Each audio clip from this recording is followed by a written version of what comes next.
नमस्कार दोस्तों, मैं Parasnath life high study IAS में आपका स्वागत है। आज हम लोग राजा महेंद्र प्रताप सिंह राज्य विश्वविद्यालय अलीगढ़ के बीएड सेकेंड ईयर एग्जाम 2023 जो 29 अप्रैल 2023 से एग्जाम होने जा रहा है तथा साथ ही आगरा यूनिवर्सिटी का जो BEd second year re exam 2022-23 होने जा रहा है, उसके लिए पेपर 205 अर्थात पर्यावरणीय शिक्षा या इन्वायरमेंटल एजुकेशन का फुल प्रैक्टिस सेट 2 हल करेंगे।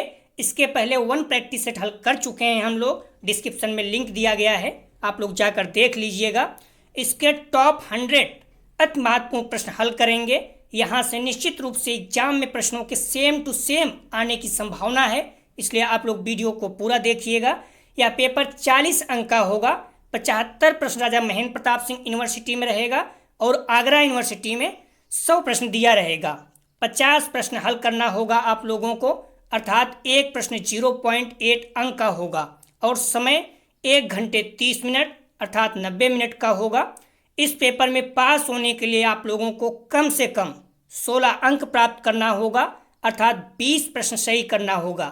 दोस्तों, प्रश्नों पर आएँ, लेकिन उससे पहले प्लीज़ आप लोग वीडियो को ज़्यादा से ज़्यादा शेयर कीजिए जिससे सभी लोगों को लाभ हो सके। यदि आप लोग चैनल को सब्सक्राइब नहीं किए हैं तो चैनल को सब्सक्राइब कीजिए तथा वीडियो को लाइक और शेयर जरूर कीजिए, इससे मोटिवेशन मिलता है। आइए देखते हैं प्रश्नों को। पेपर 205 अर्थात पर्यावरणीय शिक्षा या इन्वायरमेंटल एजुकेशन का फुल प्रैक्टिस सेट 2 हल करेंगे हम लोग। इसका पहला प्रश्न है,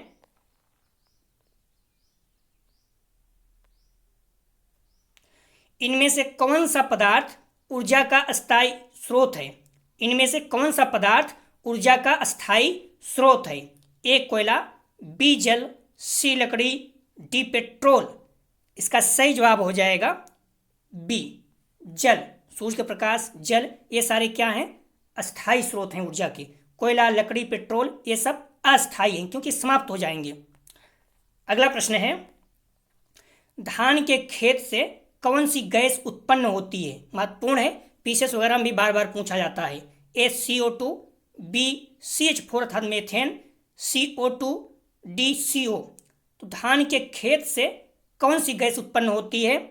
इसका सही जवाब हो जाएगा बी CH4 अर्थात मेथेन। धान के खेत या दलदली जो जगह होती है या फिर गोबर वगैरह से, जानवरों के जो गोबर होते हैं उससे भी मेथेन उत्पन्न होती है। तो महत्वपूर्ण, कोई भी प्रश्न पूछ सकता है यहाँ से। अगला प्रश्न है, नष्ट हुए जंगलों में पौधों को लगाना कहलाता है? ए निर्वनीकरण, बी वनीकरण, सी ए और बी दोनों, डी में से कोई नहीं। तो नष्ट हुए जंगलों में पौधों को लगाना कहलाता है, सही जवाब हो जाएगा बी वनीकरण। निर्वनीकरण का मतलब होता है वृक्ष को काटना, तो ये गलत हो जाएगा। अगला प्रश्न है, इनमें से कौन एक रबी फसल नहीं है? महत्वपूर्ण है, ध्यान रखना, नहीं शब्द आ जाए तो महत्वपूर्ण हो जाता है। इनमें से कौन एक रबी फसल नहीं है? ए चना, बी जौ, सी चावल, डी सरसों। इसका सही जवाब हो जाएगा रबी फसल नहीं है, सी चावल। चावल क्या है? खरीफ फसल है। रबी फसल जैसे चना हो गया, जौ हो गया, सरसों हो गया, गेहूं हो गया, ये सारे रबी फसल होते हैं। ठीक है, तो सी इसका सही जवाब है। रबी की फसल गेहूं, चना, सरसों, आलू, मसूर, मटर, और खरीफ चावल, ज्वार, बाजरा, कपास, मक्का, मूंगफली, गन्ना, हल्दी, ये सारे हैं। तो आप लोग ध्यान रखना, प्रश्न पूछ सकता है कहीं से भी। और जायज में क्या आता है? तरबूज, खीरा और ककड़ी। अगला प्रश्न है, लखनऊ किस नदी के तट पर स्थित है? ए गंगा, बी यमुना, सी सरस्वती, डी गोमती। सही जवाब हो जाएगा इसका डी गोमती नदी के किनारे लखनऊ स्थित है। प्रयागराज गंगा के किनारे स्थित है। ठीक है, दिल्ली हो गया, ये सब यमुना के किनारे स्थित है। तो आप लोग ध्यान रखना, पूछ सकता है। चिपको आंदोलन का संबंध है? ए जल प्रदूषण से, बी मृदा प्रदूषण से, सी वन संरक्षण से, डी ध्वनि प्रदूषण से। सही जवाब हो जाएगा इसका सी वन संरक्षण से। चिपको आंदोलन जो है वन संरक्षण से है, क्योंकि लोग क्या करते थे, वृक्षों के पास जो लोग वृक्ष काटते थे तो वहाँ पर उसको पकड़ के चिपक जाते थे, इसीलिए चिपको आंदोलन उसको बोला गया, वन संरक्षण से। अगला प्रश्न है, झूमिंग खेती समानता दिखाई देती है? ए बिहार में, बी दिल्ली में, सी हैदराबाद में, डी आसाम में। सही जवाब हो जाएगा 7 का डी, आसाम में। झूमिंग खेती जो होती है असम नागालैंड उधर है। झूमिंग खेती मतलब हो जाता है एक तरह से शिफ्टिंग कल्चर। जैसे आप कई भी जंगल काट के खेती करते हैं, जब लगता है कि यहाँ उत्पादन कम हो गया है या मिट्टी की जो है उर्वरता कम हो गई है तो कहीं और चले जाते हैं खेती करने, इसे झूमिंग खेती कहा जाता है। असम वगैरह में ज़्यादा है, नॉर्थ ईस्ट में। अगला प्रश्न है, महत्वपूर्ण प्रश्न था। पृथ्वी पर उपस्थित 97% जल उपलब्ध है। ए नदियों में, बी कुओं में, सी तालाब में, डी महासागरों में। तो पृथ्वी पर उपस्थित 97% जल उपस्थित है, उपलब्ध है। सही जवाब हो जाएगा डी, महासागरों में। ध्यान रखना आप लोग, 97% जल जो है महासागर में है, 3% जो है नदी, कुआं, तालाब या जमीन के अंदर है, इसलिए बहुत कम जल है जो पीने योग्य है। सही जवाब हो जाएगा डी। अगला प्रश्न है, शुद्ध जल का पीएच मान है A5, B6, C7, D8। सही जवाब हो जाएगा सी। शुद्ध जल का पीएच मान कितना होता है? 7।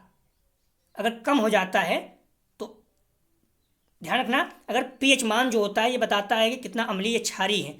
अगर अधिक हो गया तो क्षारीय, अगर पीएच मान जो होता है 7 से कम हो जाता है तो अम्लीय होता है, इसे भी ध्यान रखना। 7 मतलब होता है उदासीन होता है, ना अम्लीय होता है ना क्षारीय होता है। तो शुद्ध जल का पीएच मान कितना होता है? 7। ब्लड का कितना होता है? 7.5, 7.4। इस पॉइंट को भी याद रखना, कभी कभी पूछ सकता है। आप लोग ऐसे याद रखिए, शुद्ध जल का मान कितना होता है? 7। अगर 7 से अधिक हो गया तो क्या हो जाएगा? क्षारीय हो जाता है। कम हो गया तो अम्लीय हो जाता है। अगला प्रश्न है, प्रत्येक जीव किसे प्रभावित करता है व उससे प्रभावित होता है? ए जल, बी भूमि, सी पर्यावरण, डी गैस। सही जवाब हो जाएगा सी। प्रत्येक जीव जो है पर्यावरण को प्रभावित करता है या फिर उससे प्रभावित होता है। अगला प्रश्न है, पर्यावरण कानूनों को लागू करने में बाधा है। ए कमजोर आर्थिक स्थिति, बी धार्मिक एवं सामाजिक रीति रिवाज, सी जन सामान्य की अज्ञानता, डी उपयुक्त सभी। सही जवाब हो जाएगा इसका डी, तीनों। अगला प्रश्न है, विश्व जल दिवस है। ए 22 मई, बी 22 मार्च, सी 23 मार्च, डी 22 अप्रैल। तो विश्व जल दिवस कब मनाया जाता है? सही जवाब हो जाएगा इसका, ध्यान रखना, बी 22 मार्च। आप लोग क्रम से याद रखना, 22 मार्च को विश्व जल दिवस, 22 अप्रैल को पृथ्वी दिवस, 22 मई को जैव विविधता दिवस। आप लोग ऐसे याद रखिए, पहले जल है, उसके ऊपर पृथ्वी है, उसके ऊपर वृक्ष है। क्लियर रहेगा? पहले जल है 22 मार्च, उसके ऊपर पृथ्वी है 22 अप्रैल, उसके ऊपर पेड़ पौधे हैं जैव विविधता दिवस 22 मई को। तीनों महत्वपूर्ण, पीसीएस वगैरह में भी पूछा गया है और बीएड में भी पूछा गया है। तो विश्व जल दिवस 22 मार्च को, क्रम से याद रखिए, ठीक है। जल दिवस पहले मार्च में आता है, फिर 22 अप्रैल को पृथ्वी, उसके ऊपर वृक्ष है 22 मई। मार्च, अप्रैल, मई, तीनों क्रम से याद रखिए, 22 22 22, 22 मार्च, 22 अप्रैल, 22 मई। जल दिवस, पृथ्वी दिवस, वृक्ष या जैव विविधता दिवस, ऐसे याद रखिए, ठीक है। महत्वपूर्ण पूछ सकता है। 22 अप्रैल को विश्व पृथ्वी दिवस मनाया जाता है, ठीक है, मैं बता दिया। 22 मार्च को जल दिवस, अप्रैल को पृथ्वी दिवस और मई को, 22 मई को जैव विविधता दिवस। थीम याद रखना, पूछ सकता है। विश्व पृथ्वी दिवस 2022 की थीम है इन्वेस्ट इन योर प्लेनेट, हमारे ग्रह में निवेश करें। 22 मई को अंतर्राष्ट्रीय जैव विविधता दिवस मनाया जाता है या फिर विश्व जैव विविधता दिवस कहा जाता है इसे। सभी महत्वपूर्ण आप लोग ध्यान रखना। ऊर्जा संकट का समाधान है। ए पेट्रोलियम ऊर्जा, बी कोयला ऊर्जा, सी वैकल्पिक ऊर्जा, डी पावर कटौती।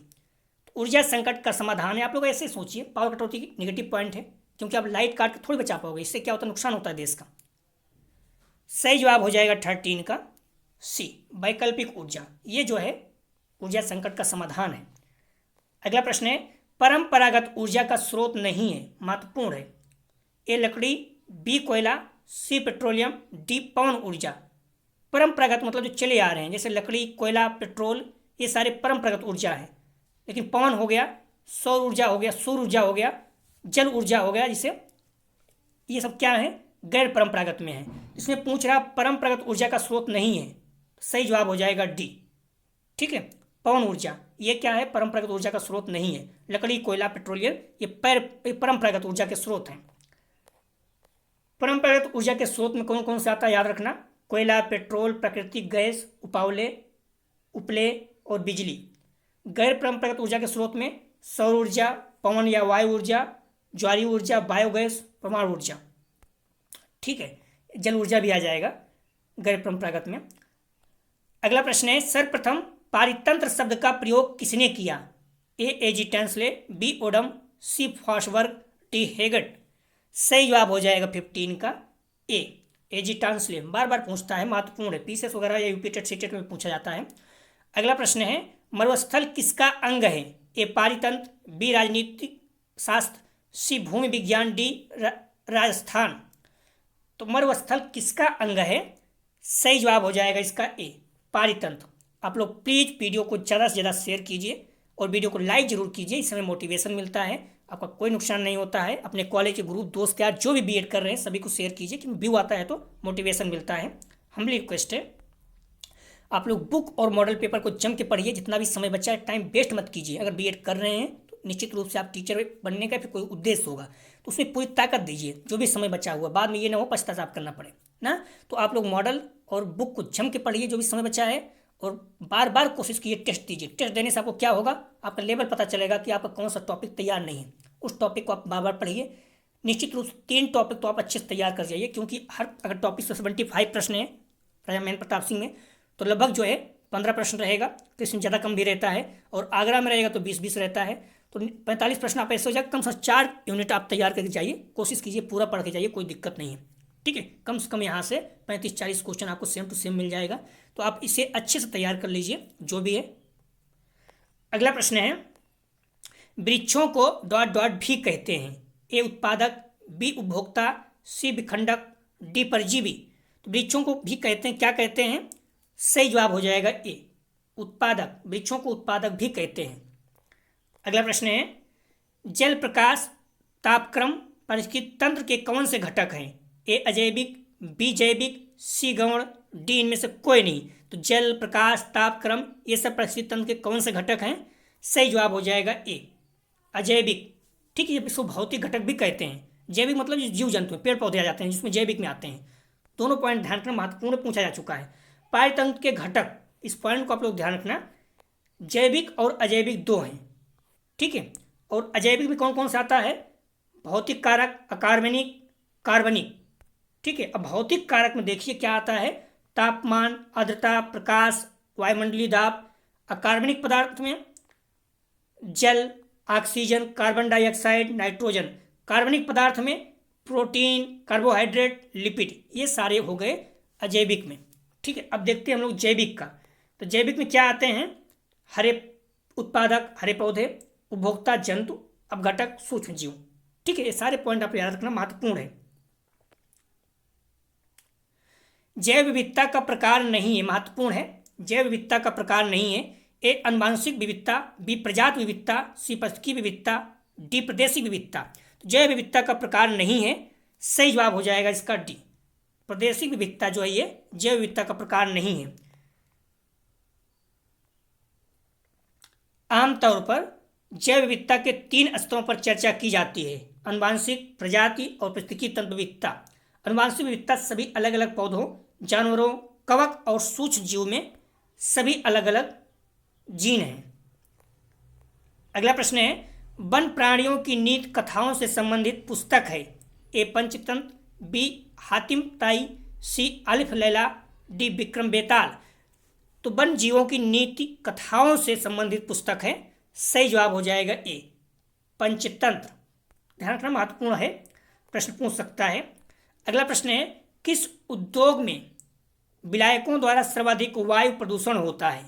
ए पेंट व पॉलिश, बी चीनी, सी इस्पात, डी सीमेंट। सही जवाब हो जाएगा ए, पेंट व पॉलिश में विलायकों द्वारा सर्वाधिक वायु प्रदूषण होता है। अगला प्रश्न है, मोटर वाहनों से निकलने वाला कौन सा प्रदूषक मानव स्वास्थ्य पर घातक प्रभाव डालता है? ए पारा, बी सीसा, सी अमोनिया, डी क्लोरीन। सही जवाब हो जाएगा इसका बी, सीसा। अगला प्रश्न है, वायु प्रदूषण का दुष्प्रभाव है? ए चक्रवात, बी अम्लीय वर्षा, सी मूसलाधार वर्षा, डी आंधी। सही जवाब हो जाएगा बी, अम्लीय वर्षा। अगला प्रश्न है, एक अभिघटनीय प्रदूषक है? ए प्लास्टिक, बी लकड़ी, सी लोहा, डी मिट्टी के बर्तन। तो ए अविघटनीय प्रदूषक है। सही जवाब हो जाएगा इसका ए। प्लास्टिक जो है ये अविघटनीय है, विघटन नहीं होता है इसका, इसीलिए सरकार इन सब पे बैन लगा रही है। अगला प्रश्न है, निम्नलिखित में से कौन सा कारक नदी जल प्रदूषण के लिए सर्वाधिक रूप से उत्तरदायी है? ए वन विनाश, बी घरेलू अपमार्जक, सी औद्योगिक अपशिष्ट, डी कृषि बहिस्राव। तो कौन सा कारक नदी जल प्रदूषण के लिए सर्वाधिक रूप से उत्तरदायी है? सही जवाब हो जाएगा सी, औद्योगिक अपशिष्ट। जैसे कानपुर वगैरह में है, चमड़ा उद्योग है, बहुत ज़्यादा प्रदूषण होता है। अगला प्रश्न है, प्रदूषित जल के प्रयोग से होने वाला प्रमुख रोग है? ए अस्थमा, बी अंत्र शोध बहरापन, सी मलेरिया, डी बहरापन। तो प्रदूषित जल से कौन सा रोग होता है प्रमुख रूप से? सही जवाब हो जाएगा बी, आंत्र शोध बहरापन। अगला प्रश्न है, समुद्री सतह पर तेल के फैलाव को कहते हैं? A oil cover, B oil net, C oil slip, D oil floor. सही जवाब हो जाएगा इसका सी, ऑयल स्लिप। अगला प्रश्न है, मृदा प्रदूषण से तात्पर्य है? ए मृदा की उर्वरा शक्ति का ह्रास, बी मृदा की उपज में गुणवत्ता का विकास, सी मृदा की उर्वरा शक्ति में वृद्धि, डी उपयुक्त सभी। ध्यान रखना यहाँ पर पूछ क्या रहा है, मृदा प्रदूषण से तात्पर्य है मृदा का, मिट्टी का प्रदूषित होना, इसका मतलब है। इसका सही जवाब हो जाएगा ए, मृदा की उर्वरक शक्ति का ह्रास। मृदा सॉइल पॉल्यूशन मतलब होता है मिट्टी में उर्वरक शक्ति की कमी, मिट्टी की उपज में गुणवत्ता का विकास, इसका मतलब तो अच्छा हो रहा है। फिर मृदा की उर्वरक शक्ति में वृद्धि, इसका मतलब भी अच्छी हो रहा है। तो सही जवाब हो जाएगा इसका ए। अगला प्रश्न है, ध्वनि प्रदूषण के नियंत्रण के उपाय के रूप में वाहनों में प्रयोग करना चाहिए? ए साइलेंसर, बी लुब्रिकेशन, सी हेलमेट, डी स्मोक फिल्टर। सही जवाब हो जाएगा इसका ए, साइलेंसर। गाड़ियों में लगता है इसलिए ध्वनि प्रदूषण थोड़ा कम होता है। अगला प्रश्न है, ध्वनि की तीव्रता को मापने की इकाई है? ए वाट, बी जूल, सी डेसिबल, डी कैलोरी। सही जवाब हो जाएगा सी, डेसिबल जो है ध्वनि की तीव्रता मापा जाता है। अगला प्रश्न है, पृथ्वी का वह भाग जिसमें जीव रहते हैं? ए आवास, बी निच, सी पर्यावरण, डी जैवमंडल। सही जवाब हो जाएगा इसका डी, जैवमंडल। अगला प्रश्न है, पर्यावरण पर स्टॉकहोम सम्मेलन कब हुआ? थोड़ा बहुत प्रश्नों को घुमा कर पूछ सकता है, बट पूछता है। तो ए 1978 में, बी 1992 में, सी 1972 में, डी 1991 में। तो पर्यावरण पर स्टॉकहोम सम्मेलन कब हुआ? सही जवाब हो जाएगा सी, 1972 में। अंतर्राष्ट्रीय पर्यावरण चेतना एवं पर्यावरण आंदोलन के प्रारंभिक सम्मेलन के रूप में 1972 में संयुक्त राष्ट्र संघ ने स्टॉकहोम, स्वीडन में है, दुनिया के सभी देशों का पहला पर्यावरण सम्मेलन आयोजित किया था। पूछ सकता है कहाँ पर पहला? स्वीडन के स्टॉकहोम में। कौन सा विषय पर्यावरण से संबंधित है? ए जन वनस्पति विज्ञान, बी रसायन शास्त्र, सी दर्शन शास्त्र, डी उपयुक्त सभी। सही जवाब हो जाएगा इसका डी, उपयुक्त सभी। अगला प्रश्न है, वायुमंडलीय गैसों में ऑक्सीजन का प्रतिशत लगभग है? कितना है? सही जवाब हो जाएगा इसका बी, 21%, लगभग 20 पॉइंट कुछ परसेंट है, 21% है ठीक ऑक्सीजन, और नाइट्रोजन 78% लगभग। अगला प्रश्न है, पर्यावरण में BMW है? तो सही जवाब हो जाएगा इसका डी, बायोमेडिकल वेस्ट। अगला प्रश्न है, हमारे वायुमंडल में सर्वाधिक प्रचुरता में पाई जाने वाली गैस है? H2, बी नाइट्रोजन, सी कार्बन डाइऑक्साइड, डी ऑक्सीजन। सही जवाब हो जाएगा 36 का बी, नाइट्रोजन सबसे ज़्यादा पाई जाती है, 78% पहले बताया था। उसके बाद ऑक्सीजन है 20.95% या फिर 21% लगभग मान लीजिए। अगला प्रश्न है, वायुमंडल के बाहरी भाग को कहते हैं? ए ट्रोपोस्फियर, बी एक्सोफियर, सी मेसोफियर, डी थर्मोस्फियर। तो वायुमंडल के बाहरी भाग को कहते हैं, सही जवाब हो जाएगा बी, एक्सोफियर। इसको बहिर्मंडल भी कहते हैं हिंदी में, तो इंग्लिश में पूछ लेता है, इसलिए आप लोग इंग्लिश भी याद रखिए। पृथ्वी के वायुमंडल के 5 परतें हैं, कौन कौन से? क्षोभ मंडल, संताप मंडल, मध्य मंडल, अयन मंडल, बहिर्मंडल। क्रम से है, नीचे से, नीचे पे क्षोभ मंडल है, उसके बाद संताप मंडल, फिर मध्य मंडल है, फिर अयन मंडल, फिर बहिर्मंडल। अगला प्रश्न है, संयुक्त राष्ट्र पर्यावरण कार्यक्रम स्थापित हुआ? ए 1982, बी 1984, सी 1974, डी 1972। सही जवाब हो जाएगा डी, 1972 में संयुक्त राष्ट्र पर्यावरण कार्यक्रम स्थापित हुआ नैरोबी केन्या में। अगला प्रश्न है, चिपको आंदोलन प्रारंभ किया गया? ए एच.एन. बहुगुणा द्वारा, बी रीता बहुगुणा द्वारा, सी कमला बहुगुणा द्वारा, डी सुंदरलाल बहुगुणा द्वारा। सही जवाब हो जाएगा डी, सुंदरलाल बहुगुणा द्वारा चिपको आंदोलन प्रारंभ किया गया था उत्तराखंड में। चिपको आंदोलन पहली लड़ाई 1973 की शुरुआत में उत्तराखंड के चमोली जिलों में हुई थी। अगला प्रश्न है, वायुमंडल का सर्वाधिक ठंडा भाग है? ए स्ट्रेटोस्फियर, बी मेसोस्फियर, सी थर्मोस्फियर, डी ट्रोपोस्फियर। सही जवाब हो जाएगा बी, मेसोस्फियर। अगला प्रश्न है, ध्यान रखना, मेसोस्फियर इसको मध्यमंडल कहते हैं। मध्यमंडल सबसे ठंडी वायुमंडलीय परत है। मध्यमंडल पृथ्वी की सतह से ऊपर लगभग 50 और 80 किलोमीटर के मध्य होता है। मध्यमंडल और औसत तापमान लगभग -85 डिग्री सेल्सियस होता है। मध्यमंडल का औसत तापमान लगभग -85, आप समझ सकते हो, 0 से माइनस पहुंच जाता है, -85 डिग्री सेल्सियस होता है। वायुमंडल का वह क्षेत्र जिसमें ओजोन परत होती है? ए ट्रोपोस्फियर, बी स्ट्रेटोस्फियर, सी मेसोस्फियर, डी थर्मोस्फियर। सही जवाब हो जाएगा इसका बी, स्ट्रेटोस्फियर। बार बार पूछा जाता है पीसीएस वगैरह में भी।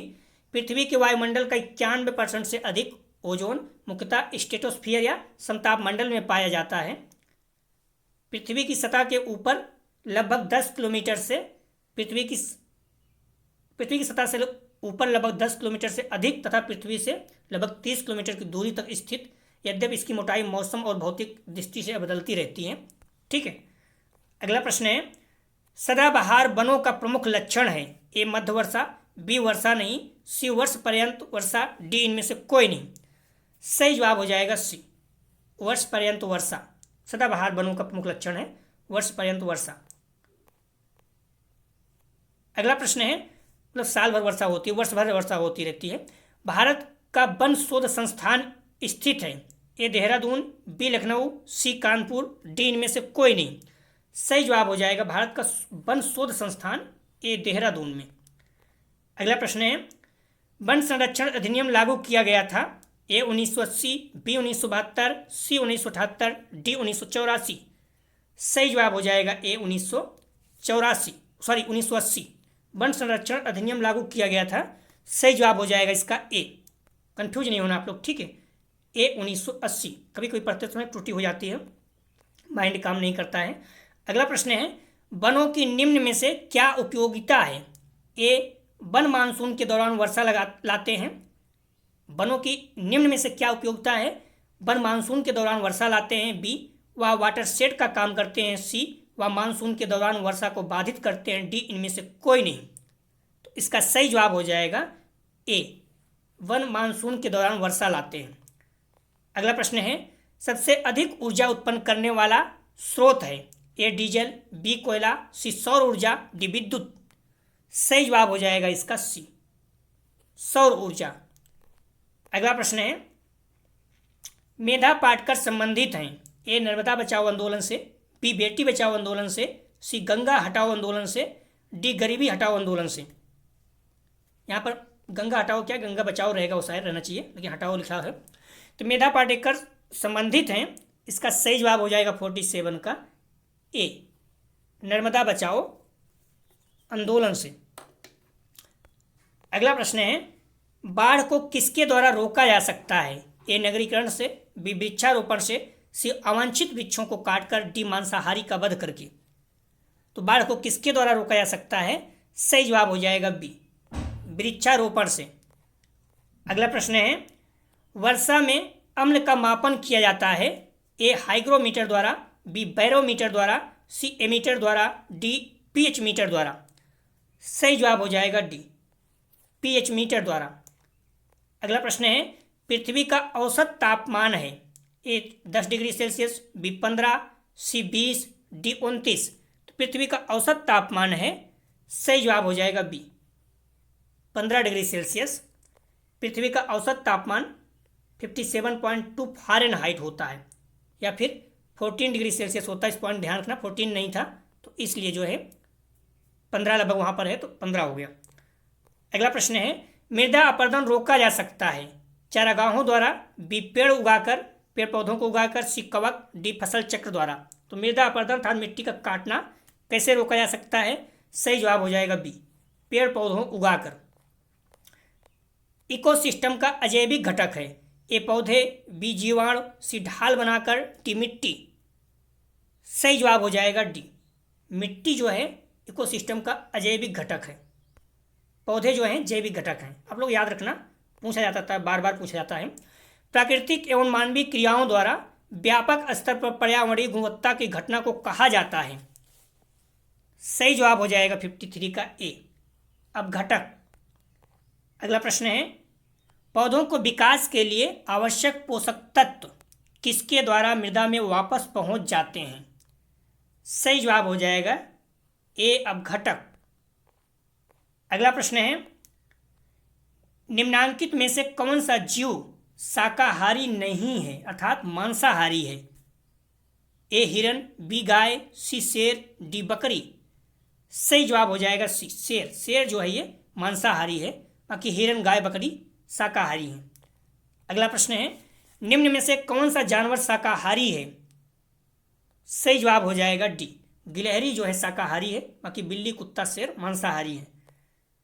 इन्वायरमेंट शब्द निकला है, ए ग्रीक शब्द से, बी लैटिन शब्द से, सी फ्रेंच शब्द से, डी रोमन शब्द से। तो इन्वायरमेंट शब्द निकला है, सही जवाब हो जाएगा सी, फ्रेंच शब्द से।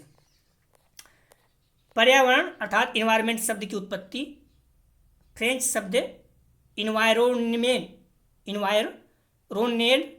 से हुई है, जिसका अर्थ है पड़ोस। अगला प्रश्न है, आधुनिक कृषि बुरी तरह प्रभावित है, ए वायु प्रदूषण से, बी मृदा प्रदूषण से, सी जल प्रदूषण से, डी उपयुक्त सभी। सही जवाब हो जाएगा डी, ध्यान रखना, वायु, मृदा और जल तीनों प्रदूषण के कारण आधुनिक कृषि बुरी तरह प्रभावित हुई है। अगला प्रश्न है, निम्नांकित में एक मानव निर्मित पारिस्थितिकी तंत्र है, ए हार्वेरियम, बी इक्वेरियम, सी सेल कल्चर, डी वन। सही जवाब हो जाएगा बी, इक्वेरियम। अगला प्रश्न है, टांसले द्वारा प्रतिपादित पद है, टांसले द्वारा प्रतिपादित पद है। सही जवाब हो जाएगा इसका बी, पारिस्थितिकी तंत्र। अगला प्रश्न है, सांस्कृतिक पर्यावरण में सम्मिलित है, ए प्राकृतिक पर्यावरण, बी भौतिक पर्यावरण, सी अभौतिक पर्यावरण, डी बी तथा सी दोनों। तो सांस्कृतिक पर्यावरण में सम्मिलित है, सही जवाब हो जाएगा डी, बी तथा सी दोनों, भौतिक पर्यावरण और अभौतिक दोनों। अगला प्रश्न है, जीवों का घनत्व संबंधित है। सही जवाब हो जाएगा इसका ए, आकारिकी अनुकूलन से। अगला प्रश्न है, किसी एक क्षेत्र तक सीमित प्रजातियां कहलाती हैं। सही जवाब हो जाएगा इसका बी, स्थानिक प्रजाति। अगला प्रश्न है, निम्नलिखित में एक जलावायवी कारक है, ए आर्द्रता, बी तापमान, सी मृदा, डी ए तथा बी दोनों। सही जवाब हो जाएगा डी, ए बी दोनों, जलाविकी कारक आर्द्रता और तापमान दोनों।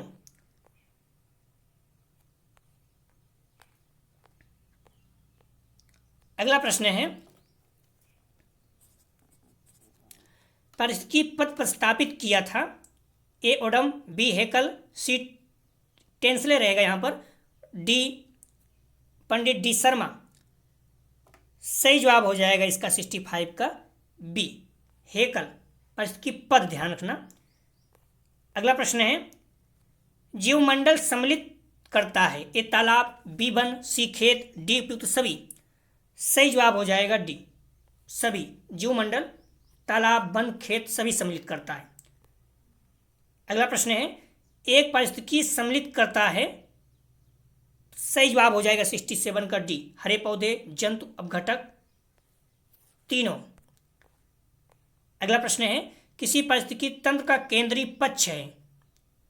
सही जवाब हो जाएगा ए, सूर्य। अगला प्रश्न है, ट्रोफिक स्तर है। सही जवाब हो जाएगा बी, खाद्य श्रृंखला का भाग। अगला प्रश्न है, अध्ययन की शाखा जो जीवधारियों और पर्यावरण के मध्य अंतःक्रिया अध्ययन करती है कहलाती है। सही जवाब हो जाएगा बी, पारिस्थितिकी। अगला प्रश्न है, जीवमंडल व जीवधारियों के मध्य संतुलन को कहा जाता है। सही जवाब हो जाएगा पारिस्थितिकी संतुलन, ए। अगला प्रश्न है, शाकाहारी कहे जा सकते हैं। ए उत्पादक, बी उपभोक्ता, सी प्राथमिक उपभोक्ता, डी अपघटक। शाकाहारी कहे जा सकते हैं, सही जवाब हो जाएगा सी, प्राथमिक उपभोक्ता। अगला प्रश्न है, प्रकाश संश्लेषण का उत्पादक होता है। ए भोजन, B oxygen, C carbon dioxide, D A तथा बी दोनों। सही जवाब हो जाएगा डी, ए तथा बी दोनों, भोजन और ऑक्सीजन दोनों। अगला प्रश्न है,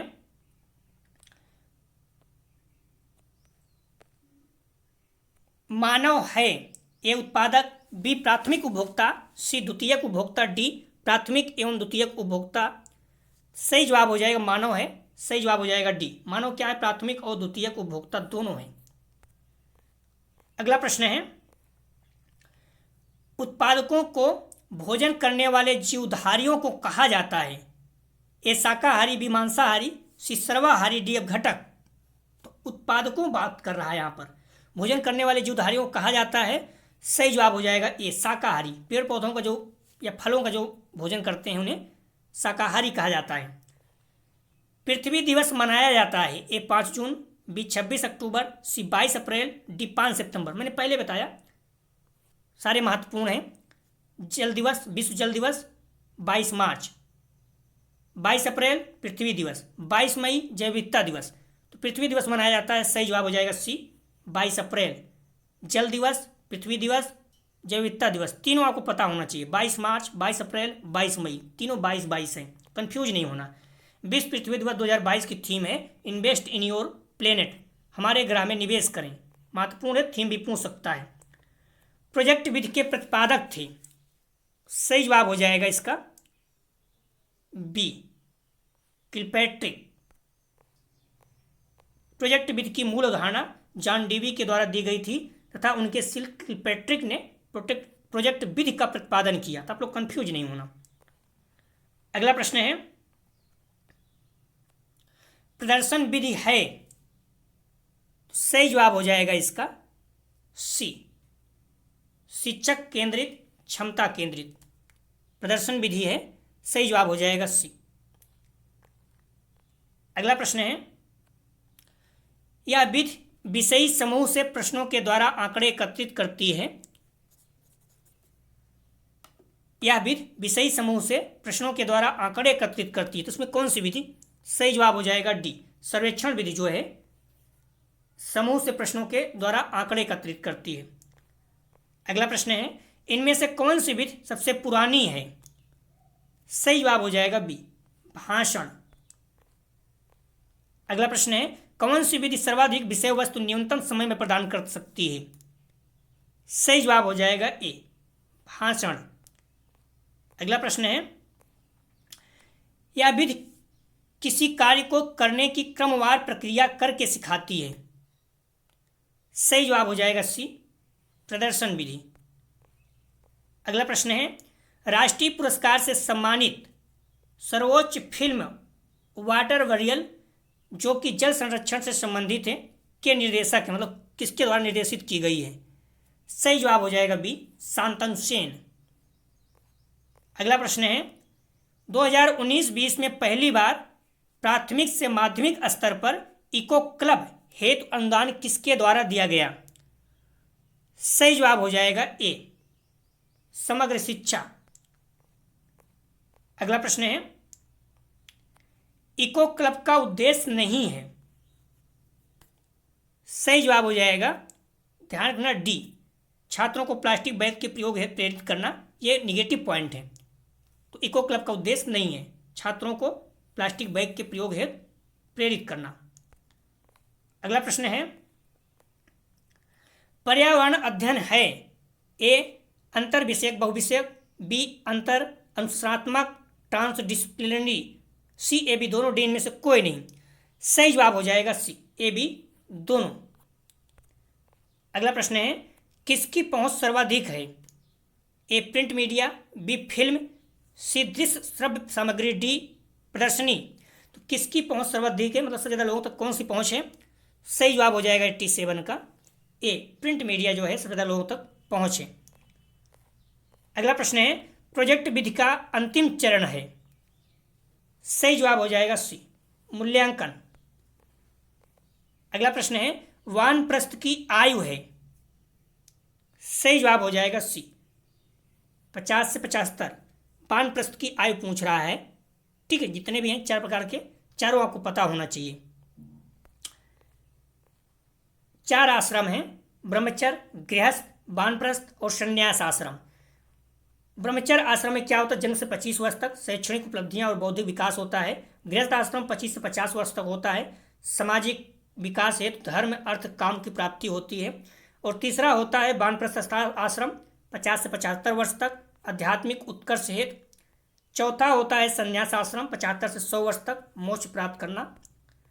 अगला प्रश्न है जैव विविधता के लिए खतरा है? ए प्रदूषण, बी प्राकृतिक वास का विनाश, सी ग्लोबल वार्मिंग, डी उपयुक्त सभी।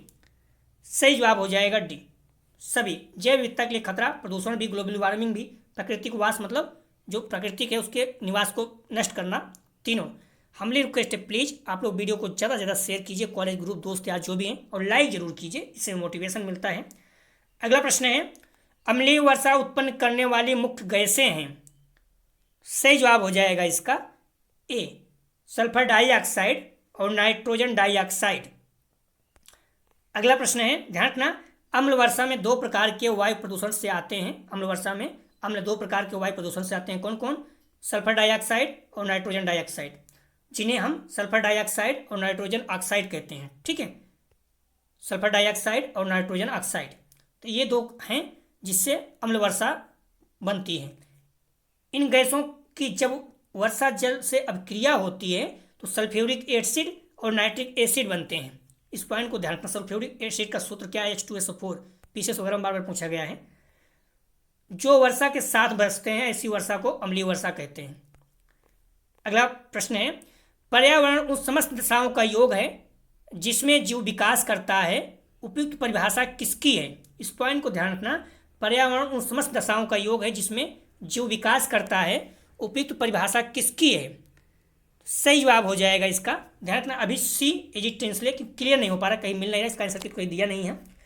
ये राजा महेंद्र प्रताप सिंह यूनिवर्सिटी जो बीएड फर्स्ट सेमेस्टर एग्जाम हुआ 2023 में, उसमें आया हुआ था, क्योंकि इन्वायरमेंट और योगा एजुकेशन दोनों जो हैं बीएड फर्स्ट सेमेस्टर में रखा गया है, तो आया था इसलिए मैंने यहाँ पर टेस्ट में रख दिया है। महत्वपूर्ण प्रश्न दोबारा पूछ सकता है, राजा महेंद्र प्रताप सिंह ही करवाया था उसको। तो ध्यान रखना, पर्यावरण समस्त दशाओं का योग है जिसमें जीव विकास करता है, उपयुक्त परिभाषा किसकी है? तो अभी हम लोग एजी ट्रांसलेट मान के चल रहे हैं, ठीक है। बट अगर आपको लगता है कोई और है तो आप कमेंट में बता सकते हैं, प्लीज ढूंढ जरूर लीजिएगा सही उत्तर, क्योंकि महत्वपूर्ण पूछ सकता है। हालांकि गूगल में देखोगे तो डडले स्टेम दे रहा है, तो पता नहीं उसमें तो विकल्प है नहीं, तो गलत हो तो फिर बाद में डडले स्टले रख के पूछ भी सकता है। ध्यान रखना, कई विकल्प जब गलत रहते हैं तो दोबारा सही करके पूछ लेता है, तो इस पॉइंट को ध्यान रखना आप लोग, महत्वपूर्ण प्रश्न है। अगला प्रश्न है पर्यावरण शिक्षा की निम्नलिखित प्रकृति है? ए सकारात्मक उपागम की प्रकृति, बी मूल्यों को उच्चरीकरण करने की प्रकृति, सी विश्व बंधुत्व की प्रकृति, डी उपरोक्त सभी। सही जवाब हो जाएगा डी, तीनों। अगला प्रश्न है पर्यावरण के प्रति संचेतना एवं वैज्ञानिक सोच का विकास है? ए संज्ञानात्मक उद्देश्य, बी भावात्मक उद्देश्य, सी क्रियात्मक उद्देश्य, डी इनमें से कोई नहीं। सही जवाब हो जाएगा ए संज्ञानात्मक उद्देश्य। अगला प्रश्न है पर्यावरण शिक्षा के क्षेत्र हैं? ए व्यापक, बी संकुचित, सी जटिल, डी सीमित। सही जवाब हो जाएगा ए व्यापक। अगला प्रश्न है पर्यावरण शिक्षा के व्यापक क्षेत्र के अंतर्गत है? ए पर्यावरण शिक्षा बहुआयामी रूप में, ए पर्यावरण शिक्षा बहुआयामी रूप में, बी जनसंख्या वृद्धि की समस्या, सी प्रदूषण की समस्या, डी उपयुक्त सभी। पर्यावरण शिक्षा में व्यापक क्षेत्र के अंतर्गत है, सही जवाब हो जाएगा इसका डी, पर्यावरण शिक्षा बहुआयामी रूप में, जनसंख्या वृद्धि की समस्या, प्रदूषण की समस्या, सभी।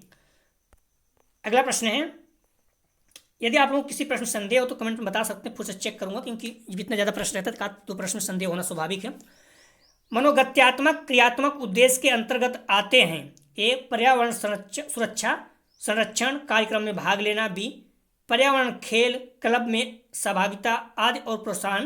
पर्यावरण खेल क्लब आदि में सहभागिता और प्रोत्साहन। सी, केवल एक। डी, ए और बी दोनों। तो मनोगत्यात्मक क्रियात्मक उद्देश्य के अंतर्गत आते हैं, सही जवाब हो जाएगा डी, ए और बी दोनों। अगला प्रश्न है, अंतर्राष्ट्रीय पर्यावरण दिवस मनाया जाता है, महत्वपूर्ण है, अंतर्राष्ट्रीय पर्यावरण दिवस मनाया जाता है, सही जवाब हो जाएगा इसका ए, 5 जून को। महत्वपूर्ण है, थीम इसकी याद होनी चाहिए आपको। पर्यावरण दिवस 2022 की थीम है सिर्फ एक पृथ्वी, ओनली वन अर्थ। पृथ्वी दिवस 2021 की थीम परिस्थिति तंत्र की बहाली, इन्वेस्ट इकोसिस्टम रिस्टोरेशन। पृथ्वी दिवस 2022 की थीम क्या थी? हमारे ग्रह में निवेश करें, इन्वेस्ट इन आवर प्लेनेट। पृथ्वी दिवस 2021 की थीम क्या थी? हमारे पृथ्वी को पुनर्स्थापित करें, क्योंकि 2 साल का आप लोग थीम याद रखना, 21-22 पूछ सकता है, 21 का भी पूछा गया है। विश्व पृथ्वी दिवस 2020 की थीम क्या थी? Climate action. 20-21 याद रखो, बहुत है, 20 मैंने इसे लिख दिया। पर्यावरण जागरूकता के लिए प्रथम अंतर्राष्ट्रीय सम्मेलन का आयोजन हुआ था, सही जवाब हो जाएगा इसका डी, 1972 स्टॉकहोम स्वीडन में। देखो प्रश्न को घुमाया है, वहां पर पर्यावरण के बारे में पूछा था, यहाँ पर क्या है? पर्यावरण जागरूकता के लिए प्रथम अंतर्राष्ट्रीय सम्मेलन। अगला प्रश्न है, विश्व जनसंख्या दिवस है, ए 11 जून, बी 9 जून, सी 11 जुलाई, डी 28 सितंबर। तो विश्व जनसंख्या दिवस है, सही जवाब हो जाएगा सी, 11 जुलाई। दोस्तों यह था BD 205 का प्रैक्टिस सेट 2। अगला जो हम लोग प्रैक्टिस सेट हल करेंगे BD 205 भी, क्योंकि वैकल्पिक है, आपको पता है यहाँ पर 5 विषय हैं, आप कोई भी 5 ले सकते हैं, पेपर हैं, गाइडेंस एंड काउंसलिंग या कुछ भी। तो जो बी है ये इन्वायरमेंट में आता है, इन्वायरमेंट जो है बी है। और इसका फुल प्रैक्टिस सेट 3 हम लोग हल करेंगे अगला टेस्ट 9 बजे रात में ही, तो आप लोग ध्यान रखना और कोशिश करेंगे, और 2 हो जाए तो ठीक है, नहीं तो फिर 1 करेंगे। और हो सकता है BD 201 का आप लोग ध्यान रखना, इसका प्रैक्टिस हम लोग हल कर चुके हैं, डिस्क्रिप्शन लिंक दिया गया है। फुल प्रैक्टिस सेट हम लोग देखते हैं थोड़ा से, आप लोग उसे बार बार देखिए, जो भी टाइम बचे, महत्वपूर्ण है। कम से कम मैं वही बता दे रहा हूँ, 30 से 35 क्वेश्चन सेम टू सेम आएगा। तो BD 201 जो हम लोग प्रैक्टिस सेट हल कर चुके हैं, उसको बार बार देखिए। आप लोग बुक और मॉडल पेपर को बार बार पढ़िए, जब ना इच्छा करे तो बार बार टेस्ट हल किए। अगर आपको लगता है तैयारी हो गई है तो आप टेस्ट दीजिए, बार बार देखिए। अगर नहीं हल हो रहा है मतलब फिर आपको पढ़ने की जरूरत है। दोस्तों बुक और मॉडल पेपर को पढ़ते रहिए, आपको निश्चित रूप से बहुत अच्छे अंक आएंगे, आप परेशान मत होना, ठीक है। डिस्क्रिप्शन और कमेंट सेक्शन दोनों जगह पर टेलीग्राम व्हाट्सएप ग्रुप का लिंक दिया गया है, आप लोग ज्वाइन कर लीजिए, इससे आपको नोटिफिकेशन प्राप्त हो सके। प्लीज़ हम्बली रिक्वेस्ट है, वीडियो को ज़्यादा ज़्यादा शेयर कीजिए, कॉलेज ग्रुप दोस्त यार जो भी आपके हैं, जिससे व्यू ज़्यादा है, हमें मोटिवेशन मिलता है। वीडियो देखने के लिए धन्यवाद दोस्तों।